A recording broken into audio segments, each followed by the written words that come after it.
We have done 2 phases of postcard project. The second one is still in the works with some people getting theirs ready. The first phase was 600 postcards that went out to low efficacy Democrats. The second phase is to Democrats who are not on the PEVL, encouraging them to get on the PEVL. And that's 1,700 postcards. And phase 3 is going to be somewhere between 3,000 and 5,000. It looks like, thanks to, I really want to thank people who stepped up and helped us with contributions. And some people really stepped up in a big way. Thank you very much.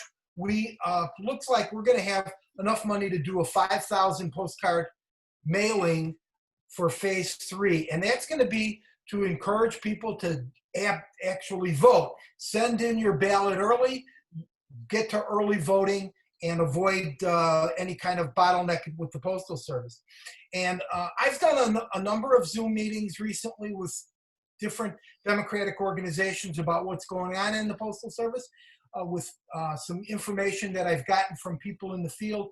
And the response has been fantastic. As you know, we've had rallies across Arizona and across the country in front of post offices. And we did a really good one in front of the Casa Grande post office last week.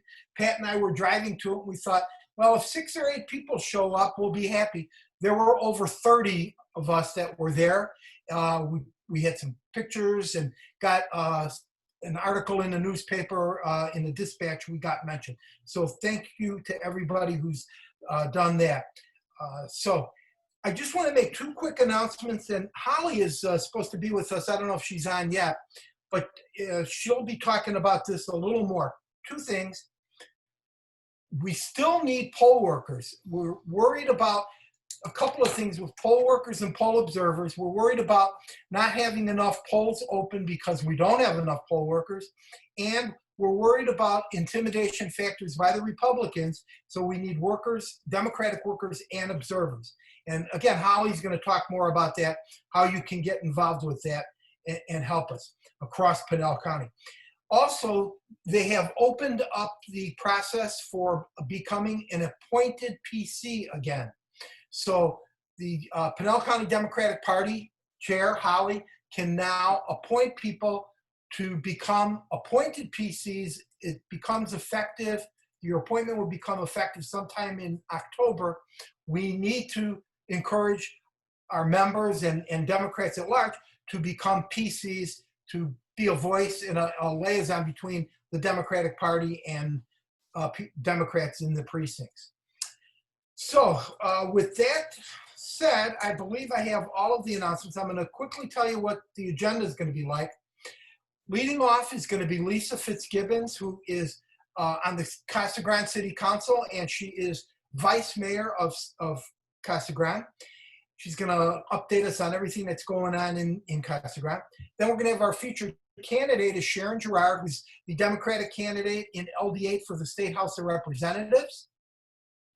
Followed by, I've got Holly Lyon on, I'm not sure if she's on yet, but we expect her to be, Democratic, Pinal County Democratic Chairperson.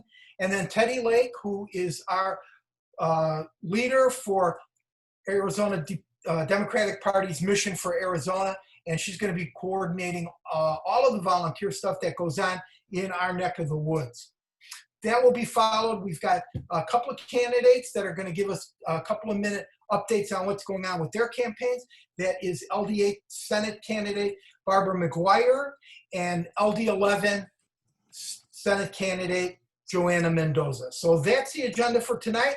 So Lisa, if you could unmute yourself, we are all set to hear what you've got for us, updating us on what's going on in Casa Grande. I want to say Lisa Fitzgibbons has been a friend of the Democrats of Casa Grande for a long time. She's done a lot to help us in a lot of different ways, been well connected with us. Also with the Latino Familia Initiative, we've been working to get more Latinos not only registered to vote, but active in what's going on with the Democratic Party. So thanks for all you've done to help us, Lisa. Take it away. Thank you, Ralph.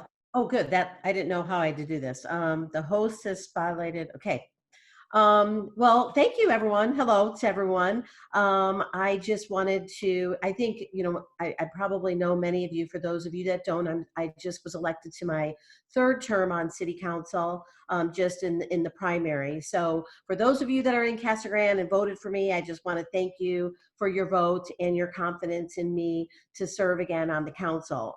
Unfortunately, we're kind of getting a little low on Democrats on the Casa Grande City Council, but the good thing is we are nonpartisan, and it is good because most of us really are doing what's best for the community and serving everyone, no matter what their political party is.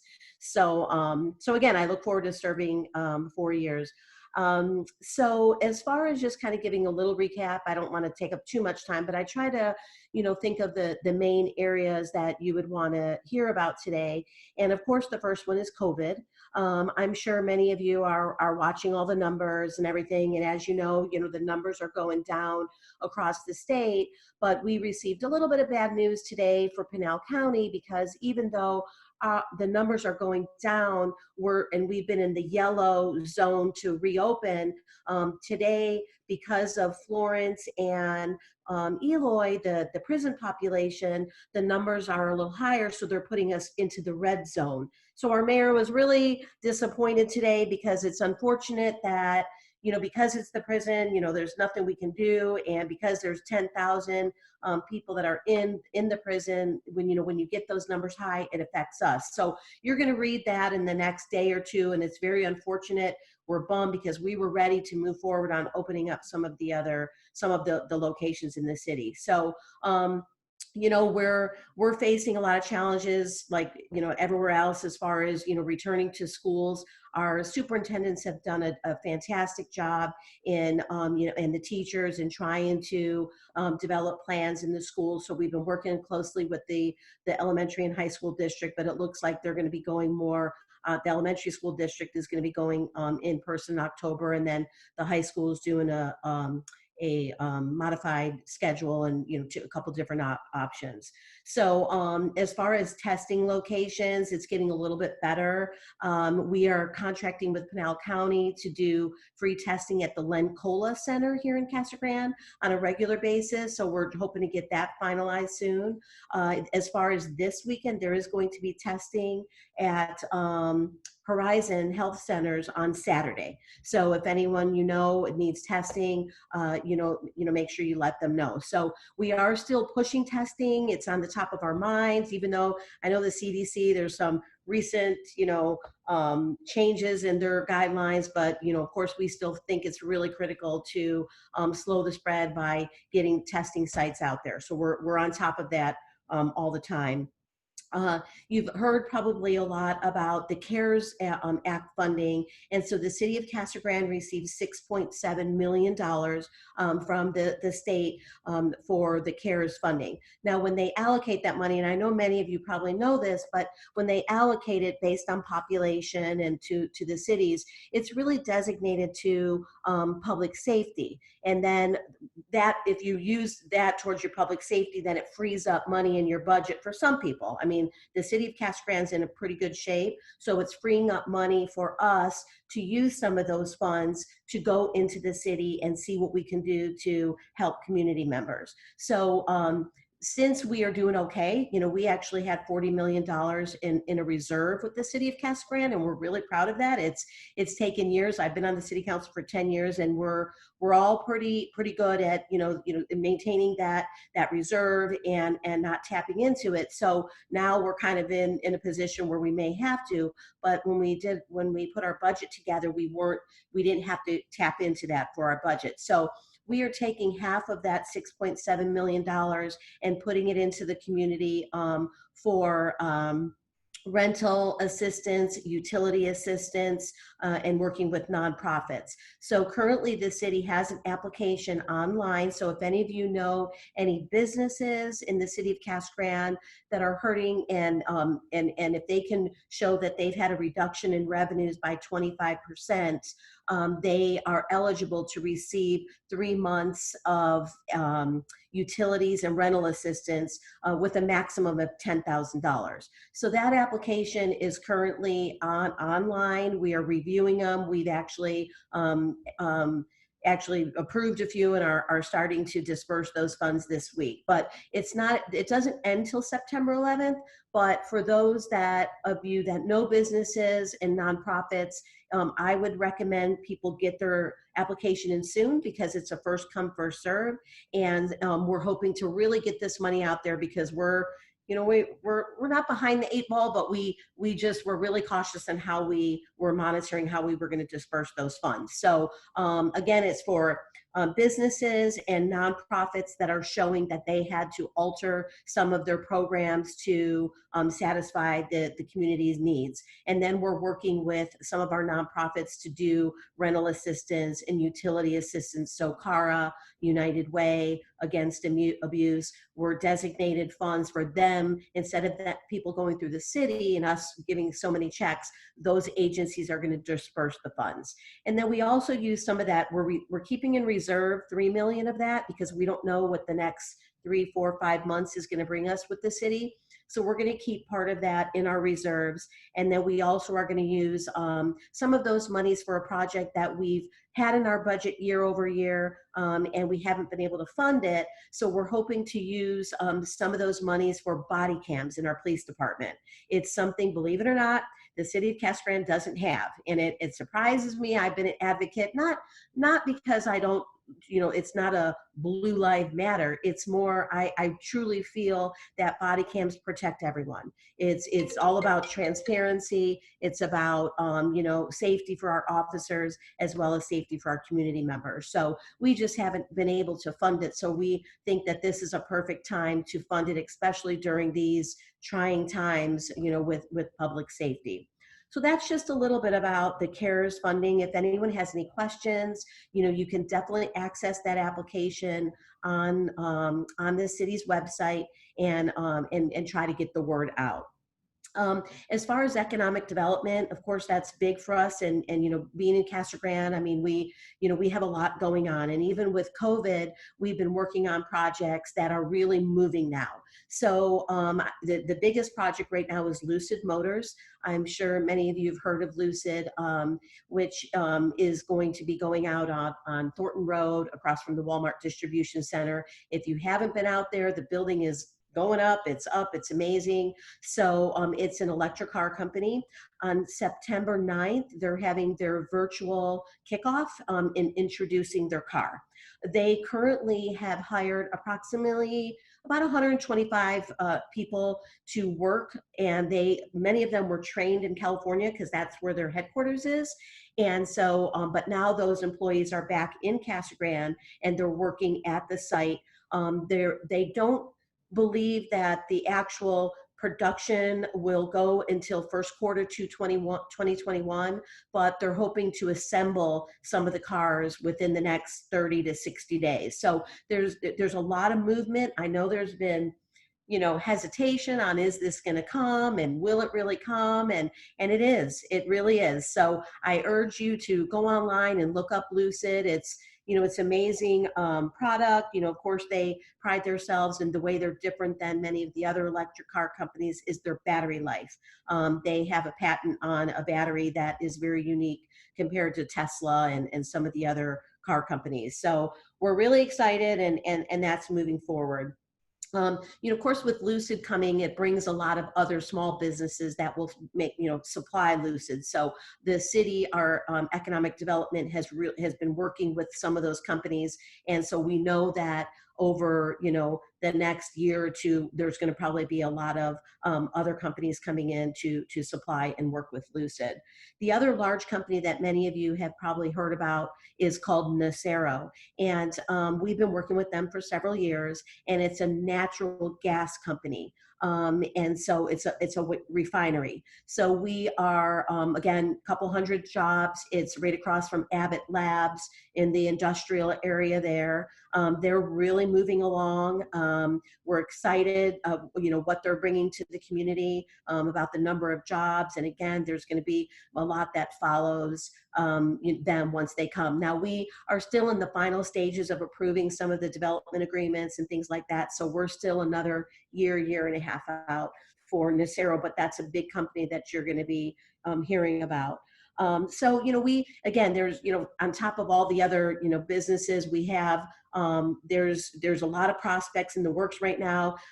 Many times we don't even know the names. We just know them by their code name because many of these companies don't like telling their names because of, confidentiality, and they don't want to make sure employees don't know if they're relocating and things like that. So we're excited. Our economic development has not slowed down. That part of Casagrande is really moving.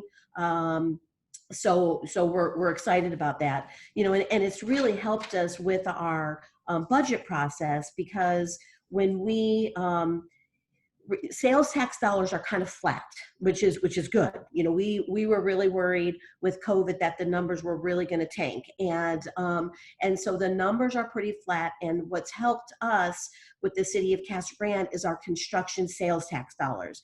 And because we have some of this construction going on, those dollars are helping us. However, the city of Casagrande has done a really good job, and all of my fellow council members, we all kind of believe to, instead of using those construction sales tax dollars to go to our general operations, we don't do that because these are one-time sales tax dollars. So we're trying to kind of set them aside and not use them for everyday operations of the city. So we're excited about where we are with construction sales tax. We, in our budget, we've done okay for this upcoming year. We didn't have to lay anyone off. We have a few people on furlough with COVID. Some of the part-time recreation people are furloughed, but we've been able to maintain our current levels of service. We've been haven't had to fire anyone or lay them off. The only thing that has been affected a little bit is for this budget season is holding off on a few of our capital improvement plans that we hope to do this year, but we're just kind of holding off a little bit on that. So one of the other key things going on with the city is our building permits. For those of you, again, that live here and that are driving around, you're probably noticing that we have a lot more homes going up.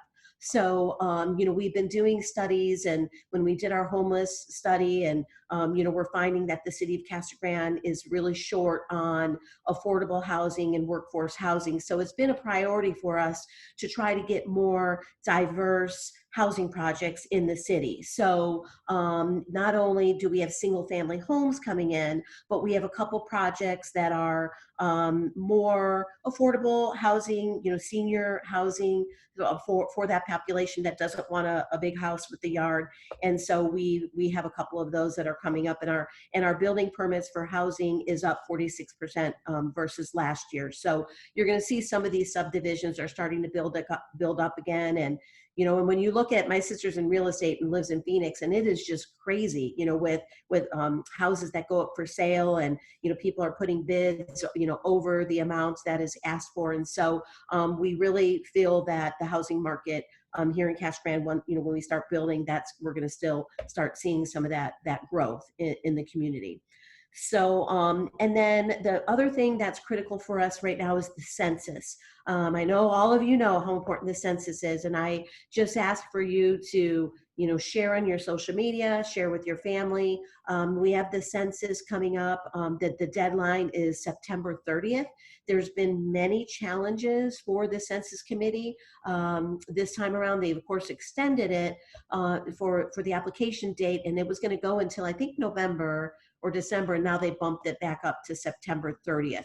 So we're at that point now where we, are in the last, 30 days for the most part to get those numbers up. We here in Casagrande have a response rate of 60.9%, and the state rate is 60%. We feel decent about it. We're one of the highest in Pinal County. I think Queen Creek was a little higher, but so we've been working hard, but of course we have a lot of work to do. So so that's kind of in a nutshell. I didn't know how long I had, Ralph, and so those were kind of the key things that I thought that people would want to hear. So I would definitely be happy to answer any questions if anyone has any.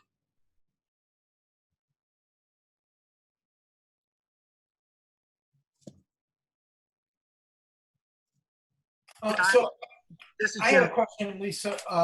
How long is Casa Grande going to continue the face mask mandate in stores and things like that? Has there been any discussion about keeping that going? You know, there's not, but as you saw with our mayor and our city council, we didn't even go with the governor's recommendation. So I believe, based on, you know, previous discussions, we really feel that that is what has helped keep numbers low. So I don't see us lifting that in the near future unless, you know, I mean, some miracle and it goes away, but I don't see us lifting it.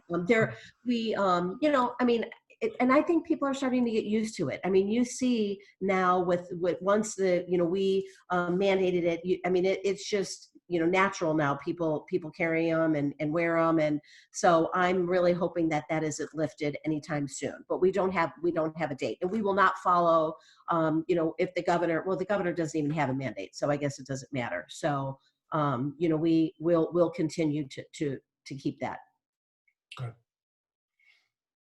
Yeah, Lisa, this is Jim Heinrich. Yes. Do you know how much the CARES Act gave to Pinal County? Oh, you know what? I don't off the top of my head.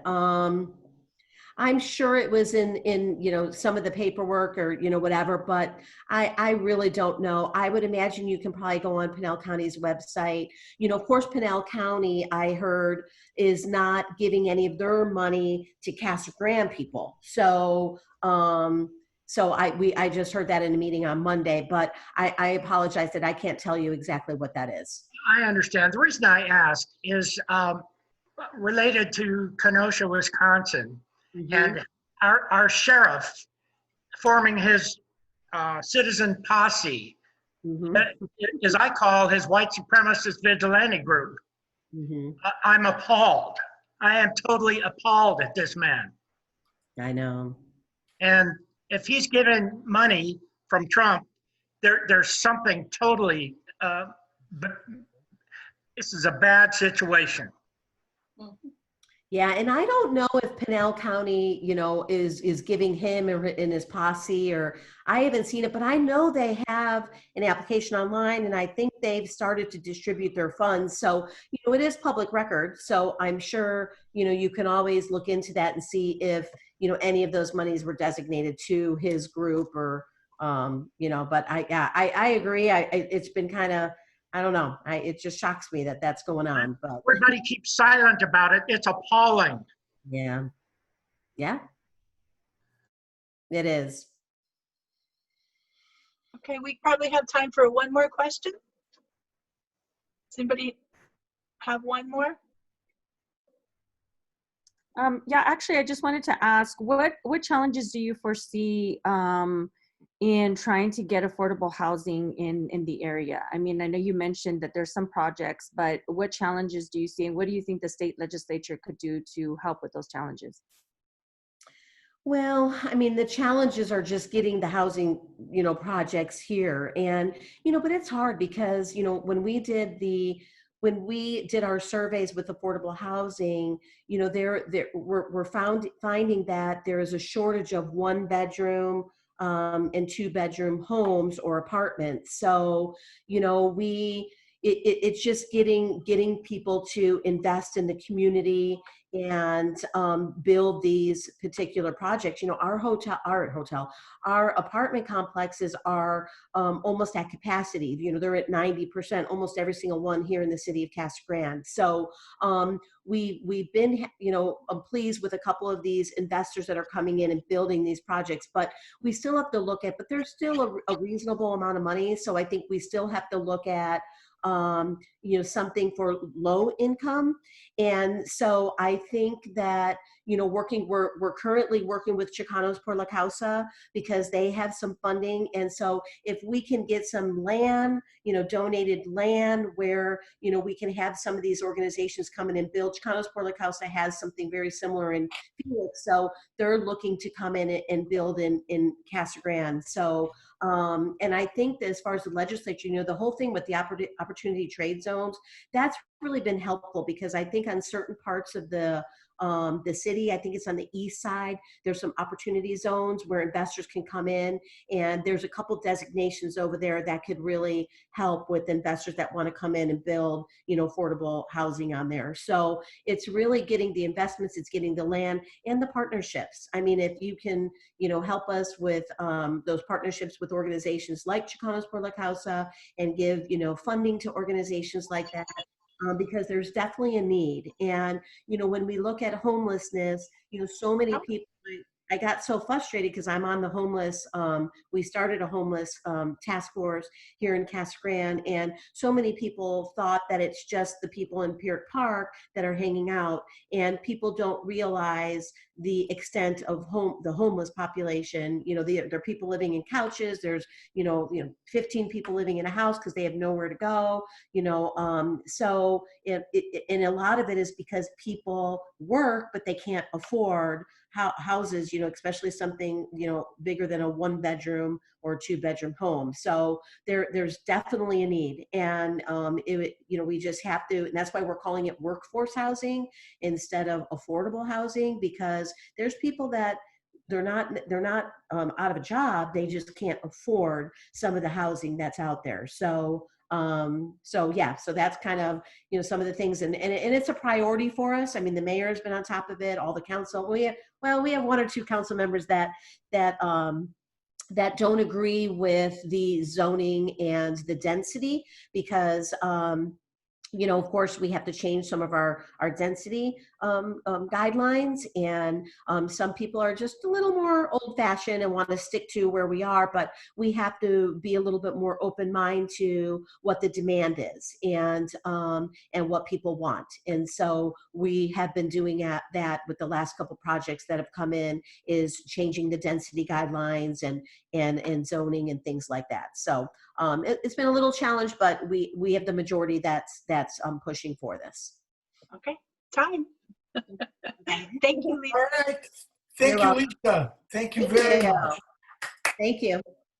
And we'll be in touch with any questions that come up at any time. And thank you for the great service you're doing for the city of Casa Grande. We appreciate it. Thank you. So, you know, one way to really fix a lot of problems in Arizona, it's a simple thing.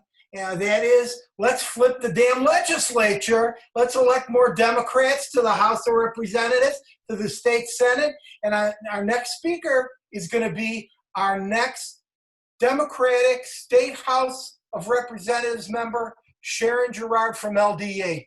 You're up, Sharon. Unmuted. Hello. Hi, everybody. Good evening, Democrats. I come to you this evening extremely excited and energized and enthused. We just came off the primary, and it was great for so many people, wasn't it? So if you looked at the primary, if people in LD8 saw what happened, there wasn't really a whole lot going on the Democrat side of the primary. Not a lot of reasons to come out and vote. But yet I got more than 3,000 votes than David Cook, and more than 4,500 votes than a term limit abuser, Frank Pratt. I like to say term limit abuser, Frank Pratt. Anyways, this caught the eye of so many people around the state. So Minority Leader Charlene Fernandez texts me and says, "Wow, your numbers are amazing." And so we are on track for flipping the seat. That's all there is about it. And I'm going to give you an update. I'm going to give you some really exciting news tonight. So after the primary, as you know, unfortunately or fortunately, Carter didn't make it through. I'm going to be running against an extremely damaged David Cook. And today is Frank Pratt's birthday, so everybody say happy birthday to Frank Pratt. And tomorrow's my birthday. I don't know how that happened, but we're one day apart. So anyways, I'm going to be running against the two of them. That's how it worked out. There is a national organization, among many, that look at races around the country, and they're looking at our races in Arizona, and looking at our House and Senate races and seeing where we're at and what are the best seats and the best races to flip a seat. And it looks like they think that this seat, LD8, is the top seat right now to flip. So I am so excited. We're so used to being like, oh, Pinell County, where's that? Who's that? Oh gosh, no, we're not thinking of District 8 anyways. We're not in Phoenix. We're not the belle of the ball. I'm not in the clique, so to speak. But this race is considered a toss-up. And you know, there's a lot of congressional candidates that would kill for a toss-up race. So this is a toss-up race. We're in the top district right now, according to this organization, to flip this seat. And we can get this done. So, you know, I don't need to do a stump speech. I think you guys know me well enough. You know that we need someone like me at the legislature, someone with a medical background, someone that believes in science and climate change, someone that is moderate, that will talk and work with people, someone that will fight for what's right, someone that's not ethically challenged and trustworthy. You know, all those things that I think that we, is the low bar, right? Anyways, so what we need to do here in the campaign is we need to reach as many voters as possible, because the bottom line is we need to bring out the coalition of Democrats and independents and Republicans. I just talked to a father-daughter, an independent daughter and a Republican father last night on the phone. They're both voting for me. We need to get these people out and excited, because once we get them to the polls, then I will win. And that's the most important thing, right? It's the bottom line. So let me give you a little bit of updates of what's happening. We are on track, and this is on track. This is our goal. It hasn't happened yet, but we can do it with everyone's help, to raise $100,000 by the end of the campaign. It's doable. We can do this. And this will mean the difference between winning and losing. Unfortunately, in politics, money talks. The mailers, the getting to people, the texting, all the things that we need to do, it all costs money. And that's all we ever hear is, you know, people win and lose based on how much money they raise. So we keep hearing that. So we're having 2 fundraisers in October. One, I don't know if you know Warren Young. He was at the post office rally a couple of weeks ago, Ralph. And Charlene Fernandez, the minority leader, knows Warren.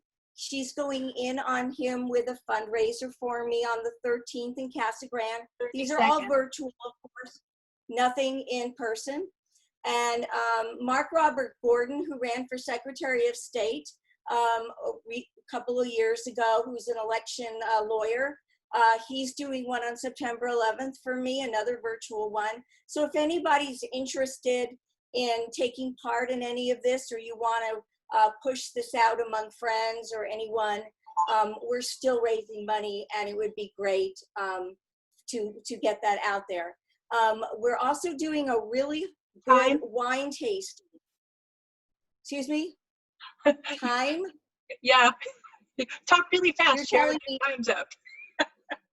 time's up? Okay, time's up. I didn't know how much time I had. All right.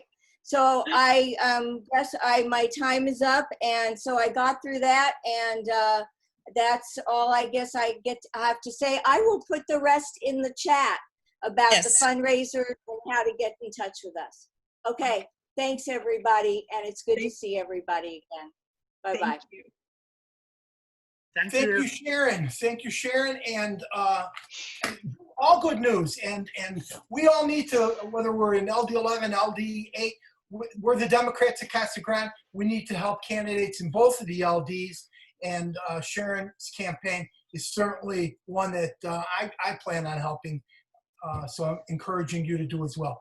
So our next speaker is Holly Lyon, who is the chair of our Pinell County Democratic Party. And I've got to say, when we elected Holly as our county chair, I had high expectations for what was going to happen in Pinal County. We knew we needed someone to take charge, get us going, and Holly has exceeded my expectations by far. We are really an organized county Democratic Party.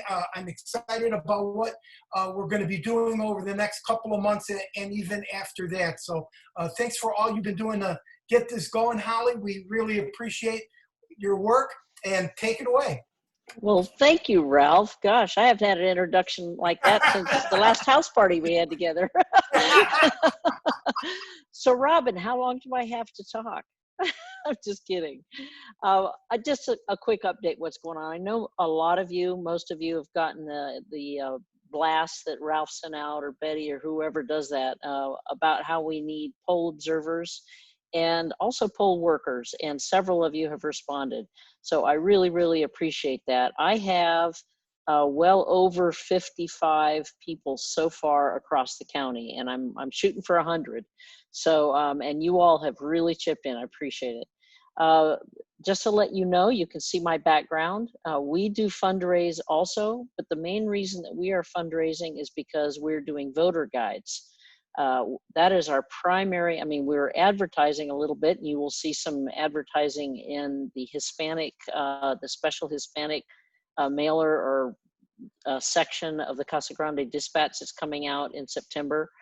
So that's great. And we're collaborating with Ralph Varela and some other folks when we do that ad, so that complements theirs. But that's mostly just to get everybody's attention and let them know that we are here and we do care about the Latinos in the area. And many people don't really even seem to understand that. You do, but many of the Latinos don't. So we need that outreach. But above that, pretty much all the rest of our money is going to be spent on getting voter guides out across the county. So if you want to buy a sign, I know Ralph has signs and we can get them to you. We have t-shirts that I just picked up yesterday, and they're really great. They're 100% cotton, and that you can see the logo on them there. But we will be having those t-shirts for sale at our 26th of September Party in the Park. And we really are going to have this. I had my doubts. As a matter of fact, I went to a meeting at Kenilworth Park in Coolidge, kind of expecting to try to figure out a way to get the committee to quit having the party. But it's huge. I mean, it's like a football field with the sidelines.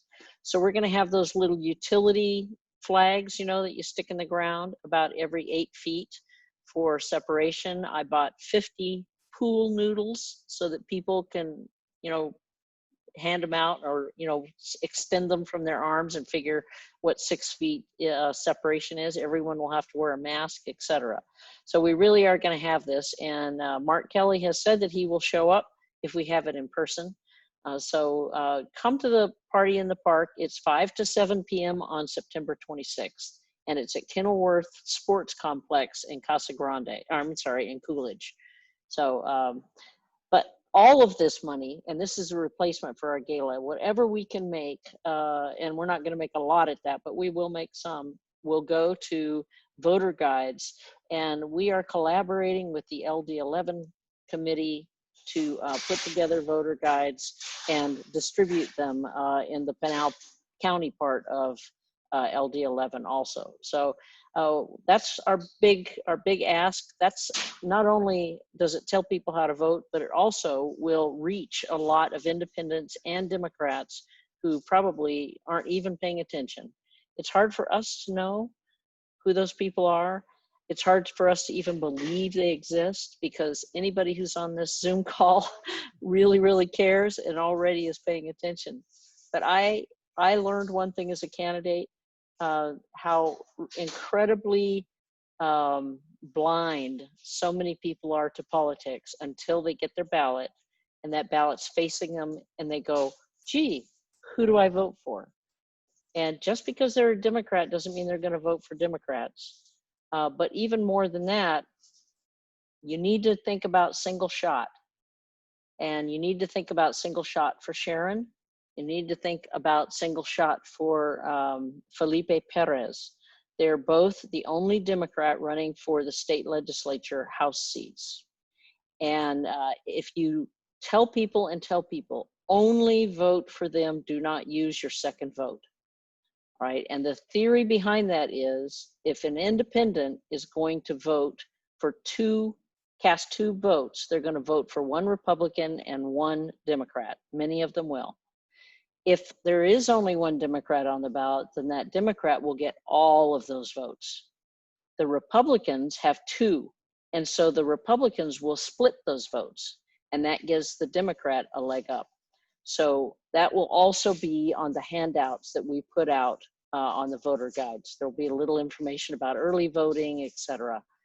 So, you know, we've really got to get those out to people, and that will allow them to vote early and to vote right the way we want them to, and to give them an alert to it. So anyway, that's it. I'm done. If anybody has any questions, I'd be happy to answer them. Otherwise, the floor is over to the next one.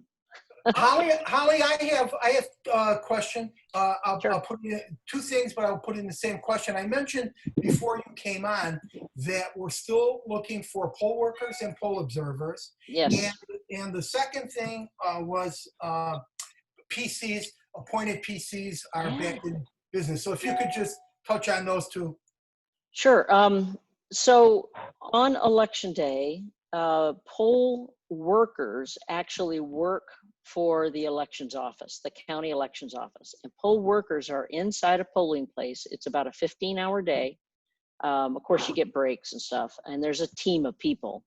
But you get about $200, and they're trying to get that increased by the Board of Supervisors. But you get $200 for one day's work. And you are the one who checks in voters, makes sure they put their ballot in the right place, and answers any questions, et cetera. You work the polls, you set it up, you make sure that the ballots get collected by the proper people from the county, et cetera. Poll observers work for the party, and I actually credential those people. We have voter protection attorneys for the Democrats in Arizona. And they've been already here since March and working to get to know all the counties and all the little nuances in each one of the counties. And what I do is I give you credentials. If you want to be a poll observer, you are actually allowed to go inside the polling place and observe what is going on. And you may also be outside the polling place. Obviously, anybody can be outside the polling place. But with their proper credentials, you can go in and you can watch and make sure that the poll workers are treating everybody fairly. They are giving them the correct information about what kind of identification is required, et cetera. Outside, we are very, very, very concerned about intimidation and all other kinds of voter suppression techniques. There are all kinds of subtle ways, and the voter protection attorneys in Arizona will, for the Democrats, will train you on some of what you could look for.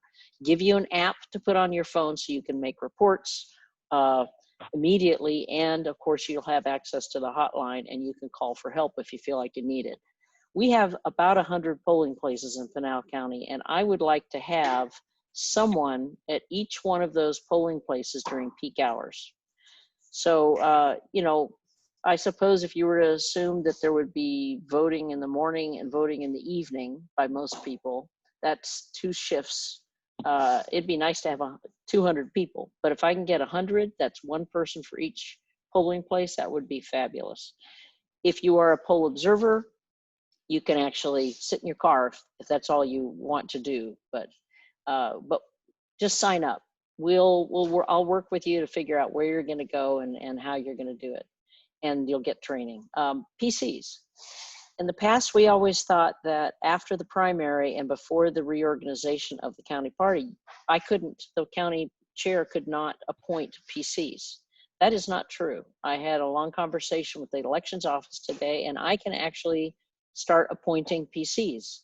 And so I would like to do that. If you would like to be a party member and you want to get involved, please download the form or just email me at chair@pinaldemocrats.org, chair@pinaldemocrats.org, and I will email you a form, and you just sign it, send it back to me, and I will sign it and send it into the elections office, and you'll be a PC, you'll be a party member. And being a precinct committee person is really the grassroots level of the Democratic Party. It is where, you know, you actually reach out to your neighbors, to your friends, to whoever you can get a hold of at this day and age, and talk to them about what's going on and who they need to vote for and why. All right. Thank you, Holly. And Holly, could you put in the chat how to contact you for that? Yes, For everyone? sure will. Yeah. Can you very much. Can I have a question? Yeah. Bobby. Holly, when you're doing the voter guide, can you put information in there about the questions and the propositions? Because Yes. I find that's what holds everybody up to get their ballot in. Yeah, thank you very much. We're going to do that. And also judges. Yeah, you know, a lot of people have said to me, why don't you tell us who to vote for the judges, or who to reaffirm? So, you know, we're also going to do that. But thank you. Good reminder. Yep. Holly, this is Jim. Could you also put in information about your event over in Coolidge? Okay, I'll put that in the chat too. Yes, and I will send it to Ralph, and he can do a blast whenever he wants to too. We will. We'll get that information out. Great, thank All you. right. Thank you, Holly. All right, next up is, I've introduced her at all of these meetings as the person that's really the most important, because she's the one that's going to get us out there doing our job to get Democrats elected, making those phone calls, contacting voters. From Mission for Arizona, Teddy Lake. I swear this is more embarrassing every time, Ralph. You're like, here she is. It's Teddy. Hi, everybody. It's Teddy. I'm back. This is my 4th meeting. I look forward to these so much. I really do. My partner, Josie, is here. She's also an organizer. I just get to go to Casa Grande Dems meeting, and I'm very happy. So thanks for having me, folks. I see many familiar faces, a lot of new ones. For the new ones, I'm Teddy. I am your local organizer with Mission for Arizona, which is just the fancy title for the Democratic Coordinated Campaign this year. You know, we're the arm of the Biden-Harris campaign, of the Kelly campaign, and of Democrats up and down the ballot here in the state. We've recently expanded our partnerships with some wonderful local candidates like Joanna, who's on the call, I see, and Sharon, of course. So it's been wonderful getting to work with them. We're really excited about that. Tonight, you know, I'll plug our phone banks because we are, you know, calling is the best way still because we're not in person to reach voters. But I wanted to update you, and hopefully this will motivate you to join us with some numbers that we, you know, have achieved in the last few months. So August for our campaign, because we're approaching the deadline to register, has been Pebble themed. We just really, really want new Pebble registrations, new Pebble Democrats. And so this last weekend, we had what we call a weekend of action, where we, as a state, made a concerted push to get people signed up for Pebble. And in 48 hours, all by phone, mind you, no knocking, no texting, none of that, all by phone, we got 1,782, so 1,782 new registration commitments to Pebble, which is incredible, so exciting. And that was done in 48 hours. This month alone, and the month is not even close to finished for us because we have another big weekend coming up, we're at 4,665 new commits. And just for a little bit of context, in June, we finished the whole month of June with 2,394 commits. Yes. So this organization has been growing and growing, and it's been really awesome to be a part of. I like to share those numbers because I think we're entering the phase of the campaign where it's like so close but so far, and people are getting tired, and trust me, I'm exhausted. But hearing numbers like that, it's affirming to me because you know, it means that your work is paying off. So thank you so much. We have a couple all-star callers on the call, so I want to shout out Jim, Pat, Murdoch, I see, and Bobby, of course. All-stars, they are the best callers on the squad, among the best. We have a really stellar team in Casa Grande, and you know, we're small but mighty, and we're making big gains in the area. So I'm really excited to be here. I'm going to drop the link. This is just our general phone bank links. We do a themed phone bank with Joanna and Felipe and Sharon. And those links, if you want them, I'm going to have you email me directly, and I will sign you up myself. So I will put my email in the chat. We usually do Sharon's 5 to 7, and I think, Joanna, this is new, but we're doing Saturdays, right? Yes? Okay, cool. This Saturday. So if you want to sign up, and we can get you going. Any questions? Hello, everyone.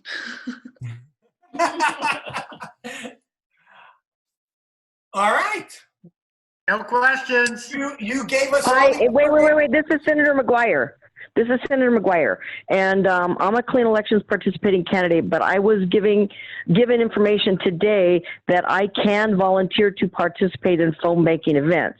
So with that said, I hope that you will provide that information so that I can get on the bandwagon and help increase your production. That would be amazing. Yes. Great to hear. Thank you so much. Thank you. All right. Thank you again, Teddy. We will be in touch. So next, we're going to have a couple of short campaign updates from our two other candidates that are with us this evening. And first up, we're going to hear from LD11 State Senate candidate, fresh off her primary victory, Joanna Mendoza. Hello, everyone. Thank you so much, Democrats of Casa Grande. Good evening. It's good to see so many familiar faces. So when I asked Ralph to give me a few minutes to provide some updates. Now, I want to just say this. Do not count LD11 State Senate race out of the fight. It is not the size of the dog in the fight, but the size of the fight in the dog. And I will tell you that I am a fighter. So do not count us out of the fight. We are still in it. And election day, general election day has not come and gone yet. So please don't count us out. With that said, we have two events coming up on Saturday. As Teddy mentioned, there are some phone banking events with Mission for Arizona, which we have teamed up with, and we're super excited about that. We did it last week. That will go on Saturday at 11 a.m. And then we're doing a general election unity kickoff. And that event is really about bringing folks together so that we can then flip one or both chambers at the state legislature this year. So we hope that you will join us at 4 p.m. I will drop the links in the chat. Again, thank you everyone for everything that you're doing to flip LD11, LD8, all of Pinal County, all of Arizona. We appreciate you. We thank you. And again, please remember, don't count us out of the fight. All right. Thank you so much. All right. Thank you, Joanna. And everybody, I put up that message. Joanna Mendoza is ready to take the fight to Vince Leach, and she is going to kick his. So next up, we are going to have an update and some information, a short update from former state senator and soon to be again state senator in LD8, Barbara McGuire. Hey, everybody. Thank you so much for the opportunity, for lending me your ear and your time tonight. Thank you for participating. I can feel the momentum building. It is so exciting. I don't know about you, but I'm just so excited to be in this race again. You know, it was looking like a long shot until recently, and I got some good news that our gap is closing for myself and Sharon. Our gap is closing. We are getting closer to being able to pull this off and flip both the Senate and the House. So I wanted to share that with you. I can't tell you where the resource comes from. I am working, though, with Saguaro Strategies, and they've been doing a great job for me. My ads are going to start dropping September 23rd. You're going to see some really neat stuff come out, and it's very effective. It hits home. I think it will be helping Sharon as well, and I can't emphasize enough how important it is to get Sharon elected to the House. I am going to need her in there. We need someone in each chamber to be able to fend off the great state of Maricopa from siphoning off all of our tax funds that we so deserve with regards to education, road funding, you know, et cetera, et cetera. I could go on healthcare. You know, she's doing a great job. We're both working really hard. I've been doing phone banking. I kind of have a different method. I've been using Facebook and selecting folks that are on Facebook. And what I do is those that aren't on there that I want to reach, I'll reach out and friend them. And then I do a Facebook phone call, a one-to-one Facebook phone call, and they're very impressed. The majority of folks that I've done this with have been very receptive, and they love talking to candidates one-on-one like that. They don't feel so confined, and they're not so apprehensive about asking you the hard questions. So any of you that are doing that or phone banking and stuff, you might want to take a little extra time off to the side to maybe try that technique, because I found that it's been very beneficial for me. I also have noticed that a lot of our signs, they must be really worried that Sharon and I are going to really kick their butts, because my signs and her signs are being just totally destroyed, ran over, torn down, slashed, and literally stolen. So what I've done is I put out a reward for $250 to anyone that has any information or can provide evidence on anyone that is tampering with political signs, mine, hers, or anybody else's, that if it leads to a conviction and arrest, there will be a $250 reward. Also would appreciate, and I know a lot of you probably have been doing this, any of the signs that are seen down, if you have time and can take a moment to put them back up, it's greatly appreciated. Our district is huge. It sprawls from Oracle all the way around Making the Loop to Globe, all the way back down to Casa Grande, Santan, and it's hard to keep track. So anything you can do to help us is greatly appreciated. With that, I think probably my time is up. I could go on for a lot longer, but. Well, thank you, Barbara. Thank you so much for the opportunity. I look forward to the win and celebrating with any and everyone that are supporters of ours on November 3rd. You got it. And you know, LD11, LD8, these are winnable districts. We've got to do all we can to help these candidates. Flipping the state Senate and the state House in Arizona would make headlines across the country, especially when we win back the White House. We win another U.S. Senate seat. We retain Congressman O'Halloran in CD1 and win all the way across the board. So I think we're all excited about our chances. We just have to keep our mind, our eye on the prize, do what we can. As Teddy said, we're in the stretch run here. Let's empty the tank.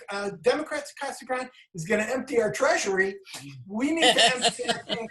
We can't leave anything on the field. I don't want to have any thoughts of saying, oh God, if we'd have only done this. We're going to do everything we can, each and every one of us. Stay in touch with us. Stay in touch with the campaigns. Stay in touch with Teddy. And we're going to work through this and get it done. That's for sure. And stay in touch with Holly in Pinal County because there's a lot to do, but we can do it if we all work together. So our next meeting, thanks everybody for being here. Our next meeting is going to be Thursday, September 24th, again at 6:30 on Zoom.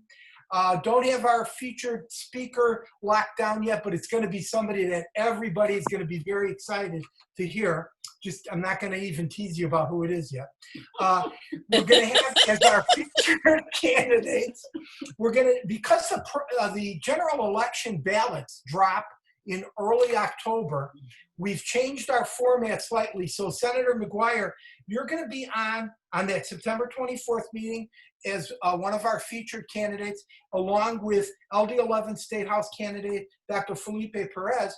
And so you'll both be on there giving us about 5 minutes each. And then we'll have other information about what we're doing across Pinal County to get our candidates elected. Again, thanks to everybody who's done a lot of work, who's contributed. If you feel like you want to do more, please do it. If you feel like you want to send us a little more money or the campaigns, please do it. Let's do all we can. Don't hold back on your enthusiasm, your work, or your checkbook. So with that, thank you again. I look forward to seeing you all next month. And let everybody know, vote early. The Postal Service, Postmaster DeJoy cannot be trusted. We're going to push to get the ballots in early and use the county drop boxes. So we're going to have a lot of information out about that, but we're going to do our best to circumvent Trump and DeJoy from sabotaging the Postal Service. So keep that in mind. I've been telling some of the Zoom things that this is not something that is probable, but it's something that's possible. Arizona really has only one processing plant, distribution center, and that's in Phoenix.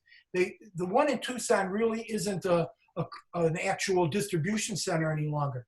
And when some of the postal managers that I've talked to around the country, we all have the same fear, and that is, you remember in Iowa and Nebraska when they had those meatpacking COVID cases, but Trump and those governors forced those people to continue working. So what happens now if they do some testing I'm using just Phoenix as an example. If they do some testing and they find a couple of COVID cases at that plant in Phoenix and they say, we're going to err on the side of caution and we're going to shut down the entire plant. And they do that right as the ballots either drop or we're starting to mail them in. It would literally freeze the mail for the entire state of Arizona. I'm not saying that's going to happen, but I put nothing past these people. Be prepared to tell everybody you know, let's get these votes in early, quickly, early. You don't even have to think about the ballot. Straight down the line, Democrat, and get it in. All right. Thanks, everybody. We'll see you next month. I appreciate you being here.